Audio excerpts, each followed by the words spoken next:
এলচি পাথর 3-4, 3-4 down, 5-10, half inch বাসা বাড়ির কাজের জন্য যার যেই কোয়ালিটির পাথরের প্রয়োজন আপনারা চাইলে আমাদের কাছে নিতে পারবেন পাইকারি দামে। এই যে দেখেন আমাদের পাথরের কোয়ালিটি 3-4 ডাউন, 3-4, 5-10, হাফ ইঞ্চি সব কোয়ালিটির সব সাইজের পাথর আমাদের কাছে পাইকারি দামে নিতে পারবেন। যাদের ব্যবসা করতে চাচ্ছেন তারাও আমাদের কাছে নিতে পারবেন, আর যাদের বাসা বাড়ি কাজ করতেছেন 1 ট্রাক 2 ট্রাক পাথর লাগে বালি লাগে তারাও আমাদের কাছে নিতে পারবেন। আমাদের এই পাথর বালিগুলা সারা বাংলাদেশে যাচ্ছে। আমাদের ঠিকানা সিলেট জাফলং এর এলচি পাথর এবং জাফলং এর সিলেকশন বালি।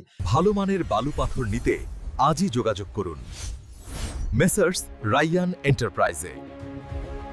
নদী পথে সড়ক পথে যার যেই পথে সুযোগ সেই পথে নিতে পারবেন। তো আমাদের কাছে যে পাথরগুলো পাবেন একদম পরিষ্কার, কোনো ময়লা নেই। আর যে বালুগুলো পাবেন ওয়াশ বালি, লাল বালি, সিলেকশন, সাদা সব কোয়ালিটির বালু এবং পাথর নিতে পারবেন আমাদের কাছে পাইকারি দামে। স্ক্রিনে দেওয়া নাম্বারে যোগাযোগ করতে পারেন।